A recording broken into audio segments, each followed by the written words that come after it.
Bulletin का बाकायदा आगाज करेंगे। उधर दूसरी जानिब FIA टिकटॉकर हरीम शाह के खिलाफ मनी लॉन्ड्रिंग की तहकीकात शुरू कर दी हैं। FIA हुकाम ने बरतानिया की नेशनल क्राइम एजेंसी को खत लिखने का फैसला भी कर लिया है, जबकि खत ने नेशनल क्राइम एजेंसी से कार्रवाई की है। FIA की जानिब से बड़ा इकदाम सामने आ चुका है। टिकटॉकर हरीम शाह के खिलाफ मनी लॉन्ड्रिंग की तहकीकात शुरू कर दी गई हैं। FIA हुकाम ने बरतानिया की नेशनल क्राइम एजेंसी को ख़त लिखने का फ़ैसला भी कर लिया है। ख़त में नेशनल क्राइम एजेंसी से कार्रवाई करने की दरख्वास्त भी की गई है, जबकि ख़त में नेशनल क्राइम एजेंसी से कार्रवाई करने की दरख्वास्त कर दी गई है। FIA ने टिकटॉकर हरीम शाह के ख़िलाफ़ मनी लॉन्ड्रिंग की तहकीकात भी शुरू कर दी हैं, जबकि FIA हुकाम ने बरतानिया की नेशनल क्राइम एजेंसी को ख़त लिखने का फ़ैसला कर लिया गया। ख़त में नेशनल क्राइम एजेंसी से कार्रवाई करने की दरख्वास्त भी कर दी गई है। तफसीलात जानते हैं समर अब्बास से। समर, आगाह कीजिएगा। हाँ जी बिल्कुल, देखें ये FIA की जानिब से बाकायदा तहकीकात का आगाज कर दिया गया है। जो सोशल मीडिया पे हरीम शाह की वीडियो वायरल हुई है, जिसमें जो है उनको गैर मुल्की करेंसी के साथ देखा जा सकता है, और उन्होंने कहा कि मैं ये करेंसी पाकिस्तान से लाई हूँ और मुझे किसी ने नहीं रोका। इसके बाद जो है FIA सिंध की जानिब से बाकायदा मनी लॉन्ड्रिंग की तहकीकात का आगाज कर दिया गया है। इस हवाले से FIA हुकाम का कहना है कि उन्होंने जो बरतानवी नेशनल क्राइम एजेंसी है उनसे जो है राब्ता करेंगे, और बाकायदा वीडियो में जो खातून भारी रकम की मुंतकिली का एतराफ़ कर रही हैं, इस हवाले से खातून के वीज़े, इमिग्रेशन और सफरी दस्तावेजात की तफसीलात भी हासिल कर ली गई हैं, जबकि खातून के खिलाफ फॉरेन एक्सचेंज कवानीन के तहत कार्रवाई की जा रही है। बताया ये जा रहा है कि जो खातून है हरीम शाह, इसका असल नाम फिजा हुसैन है। इन्होंने 10 जनवरी की रात को कराची से इंटरनेशनल एयरपोर्ट से कतर दोहा के लिए सफर किया था। खातून ने भारी रकम के साथ स्नैक वीडियो पर वीडियो अपलोड की, जिसमें भारी करेंसी को देखा जा सकता है, और ये एतराफ़ कर रही कि उन्होंने गैर कानूनी तरीके से करेंसी मुंतकिली की, जिस पर FIA की जानिब से बाकायदा तहकीकात का आगाज कर दिया गया है। जी, तहकीकात का आगाज़ भी कर दिया गया है। बहुत शुक्रिया आपका समर अब्बास। शहर में कोरोना के वार तेज़ी से जारी हैं, जबकि गुज़श्ता 24 घंटों में मस्बत केसेस की शरह 20% से तजावुज़ कर चुकी है। गुज़श्ता 24 घंटों में शहर में 6048 टेस्ट हुए, जिनमें 1223 केसेस मस्बत आ चुके हैं। इस तरह शहर में कोरोना पॉजिटिव केसेस की शरह 20.22 तक जा पहुँची है। नए मरीज़ों में सबसे ज़्यादा 440 का ताल्लुक ज़िला शर्की से है, जबकि जनूबी से 63, बस्ती 210, कोरंगी 90, करबी 73 और 47 मरीज़ों का ताल्लुक ज़िला मलिर से है।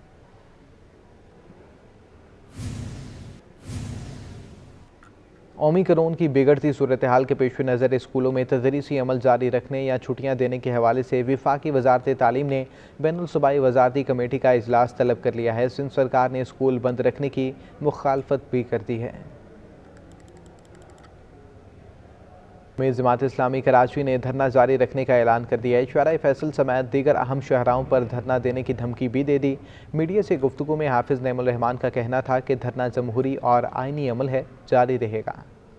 मंसूबा आज तक जो है वो पूरी तरह से मुकम्मल नहीं हो सका है, बल्कि बार बार इसको डिज़ाइन किया जा रहा है और बार बार इसमें तब्दीलियाँ की जा रही हैं। इसलिए हम ये पूछना चाहते हैं कि ये कौन सा तर्ज़ हुकूमत है, तर्ज़ सियासत है कि आप आम आदमी के सारे इख्तियारात पे कब्ज़ा कर लें। तो इसलिए हम ये समझते हैं कि हमारा ये धरना जमहूरी अमल है, आइनी अमल है, ये जारी रहेगा। और मुज़ाकरात के लिए ये आए तो हमने मना नहीं किया, लेकिन आप इनका तर्ज़ सियासत देख लीजिए। 3 दिन गुजर गए हैं, उसके बाद से कोई चीज़ आगे नहीं बढ़ी है।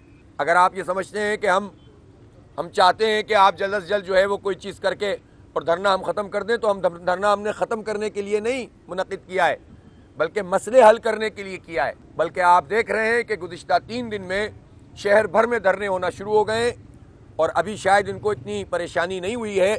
जब ये शाहराह फैसल ब्लॉक करने का आज रात को हम एक लाहेअमल देंगे, जिसमें हम आपको बताएंगे कि हम कौन कौन सी शाहराहों के ऊपर अब धरना देने जा रहे हैं।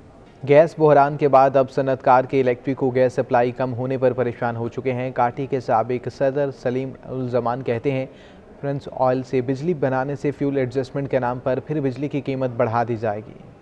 कराची में गैस के साथ बिजली का बहरान सर उठाने लगा। गैस की किल्लत के बाईस स्वीस गैस ने के इलेक्ट्रिक को गैस सप्लाई कम कर दी। स्वीस गैस अब के इलेक्ट्रिक को 72 मिलियन मक्का फीट से गैस कम करके 35 मिलियन मक्का फीट कर दी। कोरंगी एसोसिएशन और ट्रेड इंडस्ट्री के साबिक सदर सलीम उल जमा कहते हैं सनतें पहले ही गैस बहरान का शिकार हैं। बहुत सारी इंडस्ट्री ऑलरेडी शटडाउन के ऊपर है। हमारे कई मेंबर्स की डेली बेसिस पे कंप्लेन आ रही होती है कि उनके पास गैस की सप्लाई नहीं आ रही। अब गैस जो पावर जनरेशन के लिए था वो तो आप छोड़ दें, उसके ऊपर तो बहुत सारे लोग स्टेज के ऊपर भी गए, उसके बावजूद भी इन्होंने काफ़ी डिस्कनेक्शंस किए जो कि बड़ा इलीगल भी है, गलत भी है, उसको हम शदीद उसकी मजम्मत करते हैं।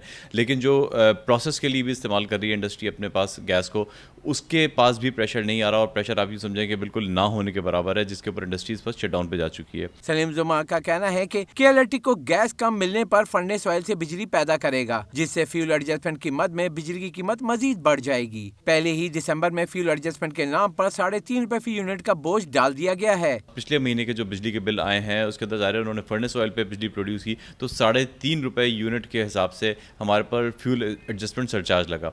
अब जब 3.5 रुपए के यूनिट का मतलब है कि बहुत बड़ी कॉस्ट लगाई है। अब मजीद अगर उनकी गैस की सप्लाई जो आप उनको दे रहे थे वो काट दिए तो ये फ्यूल एडजस्टमेंट सरचार्ज इतना ज़्यादा हो जाएगा कि बिजली के बिल को संभालना भी इस वक्त इंडस्ट्री के लिए पॉसिबल नहीं रहेगा। तो मैं समझता हूँ ये बहुत ही खतरनाक सूरत हाल है और इंडस्ट्री को बाकायदा ऐसा लगता है कि बंद करने की साजिश की जा रही है। सनतकारों का कहना है गैस भी नहीं मिल रही, अब बिजली की कमी शुरू हो गई तो सनतों की पैदावार शदीद मुतासिर होगी। Ashraf Khan, city 21। Sindh local government act के खिलाफ 13 रोज से जमात इस्लामी का धरना जारी है। मीर जमात इस्लामी कराची हाफिज नईमुल रहमान का कहना है कि सूबाई हुकूमत से बामानी मुज़ाकरात तक धरना जारी रहेगा। तफसीलात जानते हैं जावेद कायम खानी से। जावेद, आगाह कीजिएगा।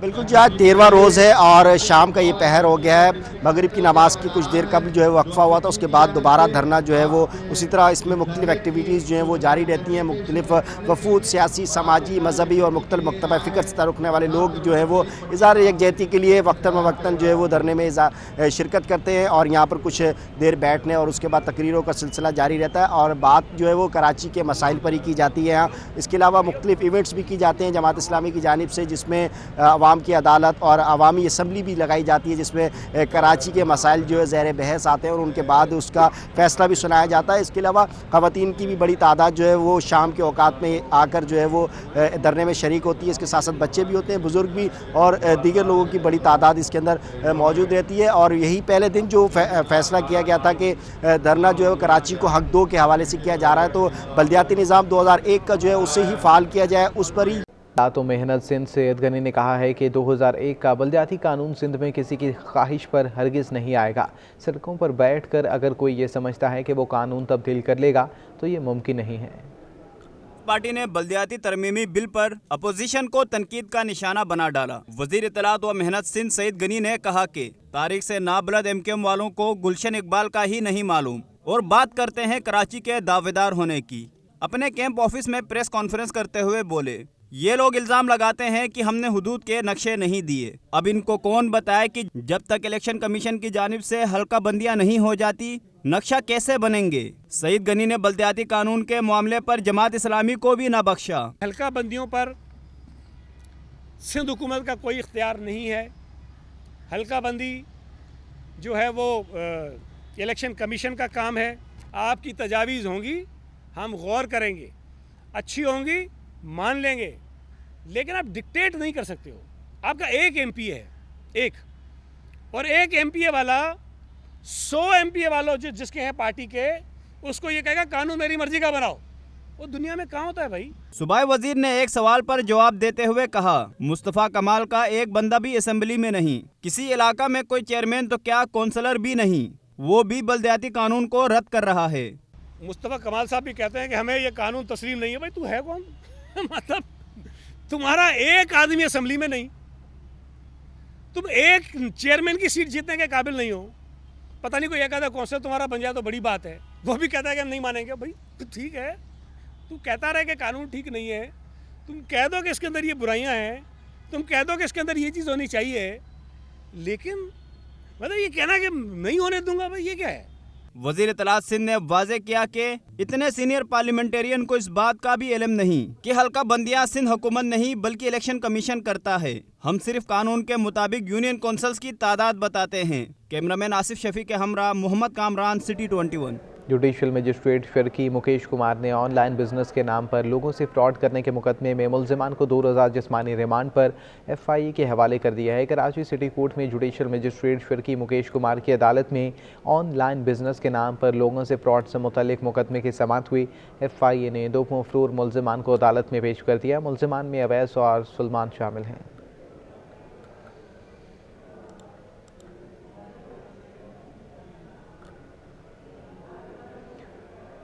साबिक क्रिकेटर वसीम अकरम एक बार फिर साहिल समंदर की सफाई के लिए मुतहरिक हो चुके हैं। शहरियों से अपने इर्द गिर्द सफाई रखने की अपील कर दी। कहते हैं जैसे कतरे कतरे से दरिया बनता है, इसी तरह एक दिन पूरा पाकिस्तान साफ होगा। ये देखें मेरे पीछे कितने सारे लोग काम कर रहे हैं। ये CBC की कैंपेन है बीच क्लीनिंग की फॉर 1 वीक, और हम तो यहाँ रेगुलर वॉक पे आते हैं। मैं रोज़ देखता हूँ, बड़ा गंद होता है। आपसे रिक्वेस्ट है पंजाब से आए देखने, ज़रूर आए देखने, बलूचिस्तान से हैं, KPK से हैं, इसको अपना बीच समझें और अपना जो आपका गंद है, जो भी आप खाते हैं पीते हैं, उनको प्लास्टिक बैग में साथ ले जाएं और बाहर फेंक दें। It's a huge deal. 100 बंदा है जो काम 1 हफ्ता का काम करेगा पूरा, और रेगुलर काम करते हैं। आई चेक, मैं आता हूँ रोज़ चेक करता हूँ। सो आप लोगों से दरख्वास्त है कि प्लीज़ थोड़ा सा शर्मिंदगी होती है, एम्बैरेसिंग होती है, जैसे मैं 5 साल के बच्चे को समझा रहा हूँ, बट इट अपीयर्स कि हमें ज़ुबान ही यही समझ आती है। आई नो कि तुसी बड़े टीठ हो, पर मैं भी महा टीठ हाँ। मैं ऐसी वीडियोज़ बनाता रहूँगा जब तक ये बीच क्लीन रेगुलर नहीं होगा। कराची वाले हो जाएं तैयार, इस साल भी कड़ाके की गर्मी होगी। महकमे मौसमियात ने खबरदार कर दिया, साल 22 पाकिस्तान का मुसलसल 8वां गर्म साल हो सकता है। शहर कायद के मकीन हो जाएं तैयार, इस साल भी गर्मी अपने जोहर दिखाएगी। महकमा मौसमियात ने पाकिस्तान के लिए भी खतरे की घंटी बजा दी। साल 2022 मुल्क के लिए मुसलसल 8वां गर्म तरीन साल होने का इम्कान है। चीफ मेट्रोलॉजिस्ट सरदार सरफराज ने खबरदार कर दिया। बोले दुनिया भर में माहौलियाती तब्दीलियों में पाकिस्तान का 6ठा नंबर है। साल 2021 भी मुसलसल 7वां गर्म तरीन साल रिकॉर्ड हुआ। कल ही एक रिपोर्ट आई है कि ये जो 2021 गुजरा है ये 7वां गर्म तरीन साल था, यानी 2015 के बाद मुसलसल 7वां गर्म तरीन साल था ये। जब हम कंपेयर करते हैं कबल सनती इनकलाब के वक्त से दुनिया का टेम्परेचर, यानी 1.1 या 1.2 डिग्री सेंटीग्रेड टेम्परेचर बढ़ चुका है। इसी तरह पाकिस्तान का टेम्परेचर भी 0.83-0.85 के दरमियान बढ़ा है, जो हमारी डिपार्टमेंट की स्टडी है उसके मुताबिक। सिटी 21 से खसूसी गुफ्तगू में चीफ मेट्रोलॉजिस्ट का कहना था कि पाकिस्तान में माहौलियाती तब्दीली ने सबसे ज्यादा शोबा ज़राअत को नुकसान पहुंचाया। मुल्क के गर्म तरीन इलाकों में मौसमी तब्दीलियों के हवाले से आगाही फराहम की जा रही है। जाहिर बात है कि इससे फिर आपका एग्रीकल्चर सेक्टर मुतासर होता है, यानी अगर बारिशें बहुत ज़्यादा हो जाएं, सैलाबी कैफियत आ जाए तो आपकी खड़ी फसलें तबाह हो जाती हैं। इसी तरह किसी साल खुश्क साली हो जाए तो जो बारानी इलाके होते हैं, जो जिनकी ज़राअत टोटली बारिश पर डिपेंड करती है, वो फिर मुतासर होती है। सरदार सरफराज के मुताबिक मौसमियाती असरात के बायस अब हर साल गर्मी जोर पकड़ेगी। शहरियों को इसका सामना करने के लिए तैयार रहना होगा। कैमरामैन सज्जाद रईस के साथ हादियाना, सिटी 21। गवर्नर स्टेट बैंक रजा बाकिर ने कहा है कि माजी में फॉरेन एक्सचेंज और डेबिट टू GDP की शरह की वजह से बैनुल-अक़वामी इदारों के पास जाना पड़ा। डी फ्यूचर समिट से खिताब में रजा बाकिर का कहना था कि 2 सालों में पाकिस्तान ने डेबिट टू GDP की शरह कम की, जबकि दीगर ममालिक में बढ़ी है। और ये अहम इसलिए है कि debt to GDP is one of the 2 reasons why we have repeatedly had to go to international agencies. दूसरा क्या मेट्रिक है? दूसरा मेट्रिक है हमारी बैलेंस ऑफ पेमेंट्स का, करंट अकाउंट डेफिसिट का।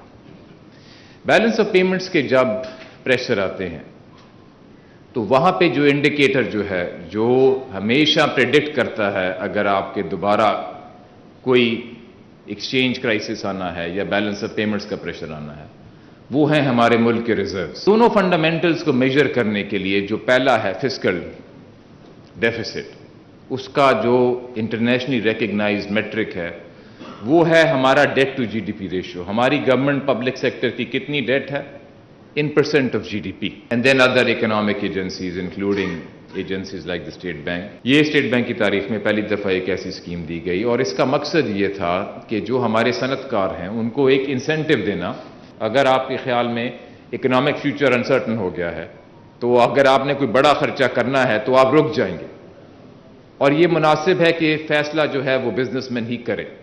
हम चाहते थे कि बिजनेसमैन को एक ऐसा इंसेंटिव दें और एक टाइम बाउंड इंसेंटिव दें कि वो अपनी कैलकुलेशन करे, लेकिन हम एक ऐसी अट्रैक्टिव कंसेशनल फाइनेंसिंग स्कीम दें कि अगर वो अगले साल में इन्वेस्टमेंट करना चाहेगा तो ये उसको मिलेगी, वरना नहीं मिलेगी, फिर भी फैसला उसी का।